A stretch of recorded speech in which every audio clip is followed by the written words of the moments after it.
It's not the pale moon that excites me, that thrills and delights me. Oh no, it's just the nearness of you. Hello, and welcome to the 8th episode of the Nearness of You podcast. I'm your host, Christopher Noel. Today's guest is one of the contemporary pioneers in the collection and analysis of Sasquatch audio. I wanted to invite him on the show early on here because it is my strong conviction that the route of least resistance in making progress in our understanding of this species is by means of audio recording. I highly recommend this researcher's blog, sasquatchbioacoustic.blogspot.com, and his excellent YouTube channel, Sasquatch Bioacoustic.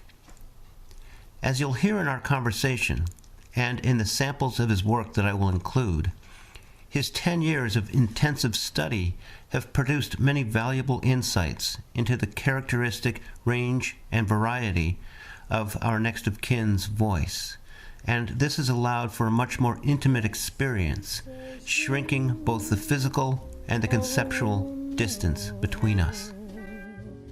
It's just the nearness of you. When you're in my arms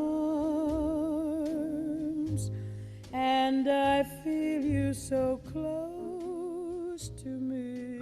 Well, Mononga, Hela, welcome to the Nearness of You podcast. Oh, thank you. Thank you for having me. This is the first time we've talked directly, but I've been admiring your work for many years now from afar. And the same here. I've really enjoyed your work, Chris.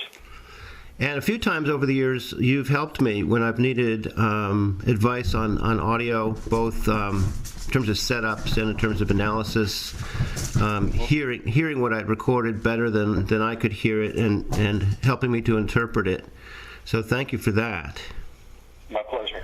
And I also want to take this opportunity to thank you publicly for helping so many researchers, because over the years, I can't tell you the number of people who have said that they contacted you and that you've been absolutely immediately responsive to helping them with their own work. And I just want to, on behalf of all of them, I want to thank you. Well, thank you very much. And actually, I find it very easy to do because the one I like to try to do as you're doing, which is foster a community of people interested in this topic. And I personally am doing research through the interactions with other researchers who are collecting audio. So when they share their audio with me, it gives me the opportunity to study more data, collect more data. And so it's a two-way street. So I'm very happy to help other researchers. Their audio captures are your raw material too, so it really is a symbiotic relationship. That's great. Mm-hmm. When did you start getting into Sasquatch in general, and focus in on the audio side of things? Well, growing up, I always sort of, you hear the Bigfoot stories and you see the Patty film and all of that. But I never really kind of got into it until about 2008 when my daughter was born.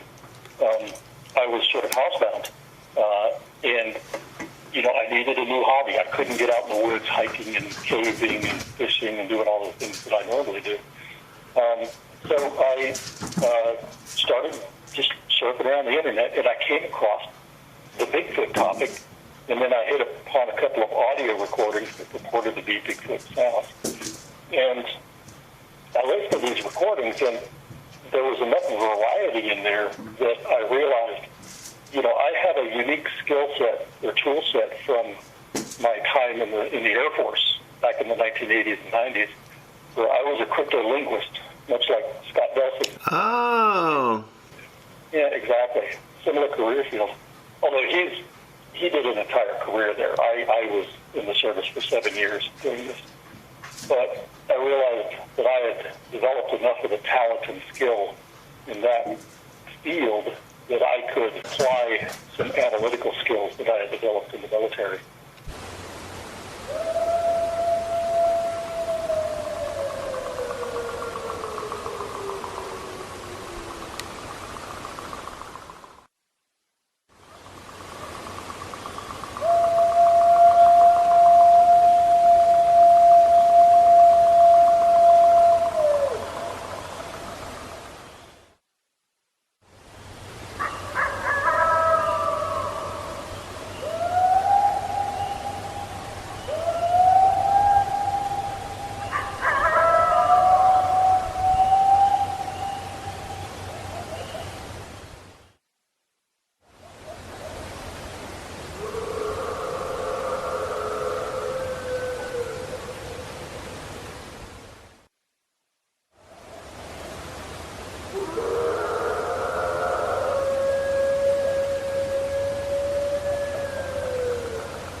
One of the tools in my bag is information analysis, and that all comes from the beginning in the military with collecting audio, transcribing the information in that audio, comparing one transcript to the other over periods of months and years of data, and finding the patterns that emerge from that.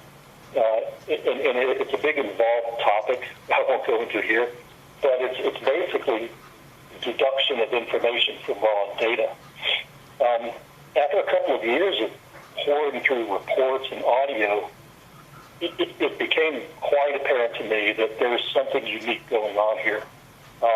Just from the BFRO reports database alone, you can develop a very strong case for cultural clues that appear time and again from one report to another in locations that are hundreds or thousands of miles apart, from people that had absolutely no contact with each other, so they couldn't be contaminating each other's data. And that happened repeatedly. So it told me that by about 2010, yeah, there's something going on here, and I need to check it out myself. So at that point, I realized I need to do a little outside investigation on my own, and keep it as clean and unpolluted as possible. So I did a solo expedition on my own up to a very remote region of West Virginia that I'm familiar with since childhood, and it's in the Mononga Hela National Forest, of all places. Uh-huh. And I went out there and I camped alone for a couple of nights. And I got as far as I could from any potential contamination. No other campers, no other humans. The closest potential human was about 1.5 miles away on the far side of a mountain at a national park. So I went out there and camped, and I tried what had seemed to be the most productive for other researchers. I went around. I basically walked a logging road for about 1 mile or 2 in both directions from my camp, right as the sun was going down. And I just stopped every once in a while, and I made wood knocks on trees. Mm-hmm. 1 knock, 2 knocks, things like that. And I'd listen, I recorded, and I didn't hear anything with my ears. But later in the evening, it was about 10:30. I was camped. I was ready to call it night, get in my truck and crawl in the bag and go to sleep. And while I'm laying there falling asleep, listening to the audio that I had just recorded, the last knock I made, and about 2 or 3 minutes after my knock had played, at the edge of consciousness, I was almost asleep. I heard 5 knocks in the audio recording. It had jolted me awake, and I stopped it, and I went and I played it back, and sure enough, 5 knocks had come back to me out of this vast forest that I was camped in. I didn't hear them in real life. I heard them on the playback. I've been under the impression, and I guess it's not true. Somebody once told me that the human ear is the gold standard and that microphones will never be able to pick up quite what you hear. It's with caveats. The microphones that we typically use, a lot of fidelity is lost in terms of, directional comprehension of the audio signal Right. your brain is receiving. So that, yes, definitely mics are not as good as ears in that regard. But what mics do better than human ears is they're far more sensitive, and they can hear far softer or weaker signals than our ears can in most cases. And they don't have the distraction of the brain that's interpreting all of these other signals from, eyeballs and muscle movements and tasks, which distract us from actually actively hearing things around us. Oh man, that's cool. That's great. And also, our brain tends to second guess ourselves, after we hear something. Exactly right. You'll hear something and then you'll wonder, did I actually hear that correctly? Was that a twig snap? Or did I just imagine it? And we do imagine a lot of sounds that don't actually occur. So how did you develop your methodology after that Mononga Hela event? A combination of things. One, I started a blog years ago just mainly to record my findings as I'm going through more and more audio, and I'm analyzing the information, and I'm seeing patterns there. I realized, there's some unknown vocalizer out there. It's not an owl. It's not a coyote. It's not these other known vocalizers. And I was keeping a blog of my findings so that I could remember the kinds of signals that were appearing time and again across these audio recordings. And those signals I assembled into a basic lexicon.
Got a few followers, and I got introduced to more people, and they were interested. They started looking at the blog. People started emailing me. I started to try to do videos explaining some of the signals that I was seeing in these audio recordings. And so I just kept putting more information out there, interacting with more people.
really, besides you and Stan Courtney, not a lot of other people are focusing on audio. And my perspective is that if we've learned anything in these past 50 years since October of '67, it's that we're not going to be able to monitor this species with video.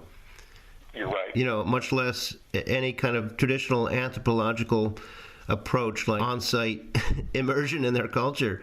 So really the best avenue we have is audio, and they don't seem to mind being audio recorded nearly. I mean, it's night and day between how much they mind that and how much they mind being photographed or filmed. If we could just proliferate the number of high quality recorders that we have going in the field, we could come to some much richer inferences about how they live, where they go, where they move, what they say, something about their language in addition to their pure vocalizations, and make progress that way, because we've just been spinning our wheels. And I agree with you, because audio recording is passive. It's basically a device, looks fairly innocuous, sitting out there in a box in the forest, that while they certainly know our recorders are there, they seem to have less concern about them because they can avoid them visually, and they seem to be very big about, not being seen. Mm-hmm. They keep a distance from anything that they don't trust. Well, they may keep a distance from a recorder, but their vocalizations are going to be heard by the recorder passively, and so they may not even know that that's going on. You did bring up Stan Courtney, and I'm glad you did, because I want to recognize a couple of people that were instrumental to helping me get started in this. Stan was definitely among them. Galahad Whidbey, that's another cover name for a researcher who lives on Whidbey Island out in Washington State. He was doing some early audio recording and still does to this day. And he had a great catalog of audio that was very important to my ability to do deep dives and information analysis. And some wonderful additions to the lexicon of vocals came out of his research. And one other group that I would mention is the Michigan Recording Project. They have some audio that's available out there on the internet, and I think it's been overlooked by the community because early on, when their audio came out, it was of such incredible clarity that many people dismissed it as fakery at that point in time. When I first heard it, the lexicon was too immature for me to be able to determine one way or another, is this hoax or is this the real deal?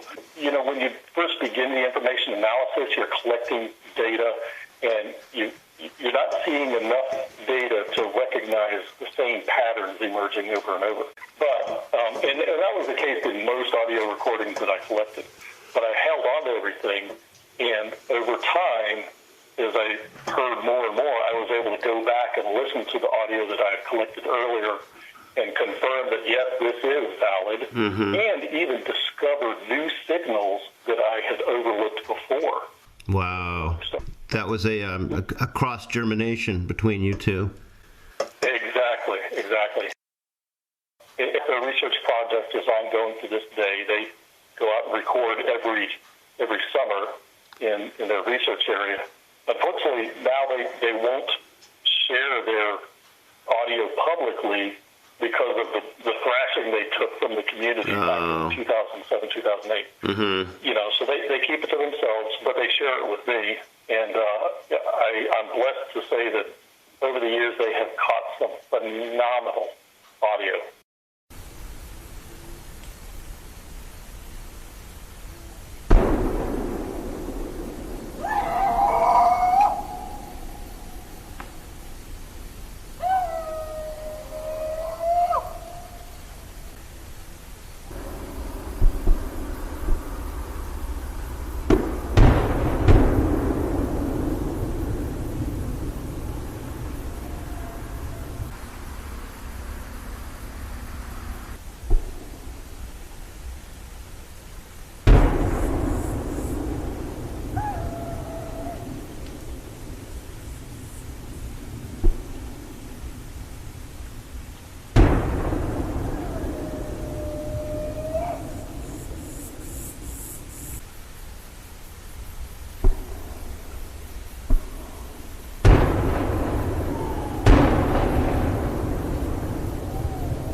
three groups are very important to, building the core set of case audio for the fundamental analysis. And then over the years, lots of other audio recordings come in from all different quarters, all across North America. Even a few clips that I was able to intercept from places like Russia or from Australia that showed promising signs of, high potential of being relevant to this, this creature that we're researching. Yeah. I wish I could get my hands on more audio recorded from locations like that. Right. I would love to help to build the network of folks gathering this stuff, because I really think, as you'll see, I just sent you my book, and you'll see in that last section how much of a push I'm making for this. And I have a Facebook group called the Sasquatch Listening Project that I'd love you to join if you want to, and anyone listening to, maybe you're already on there. I think I'm on there already. I just may not have been back on there recently. Yeah.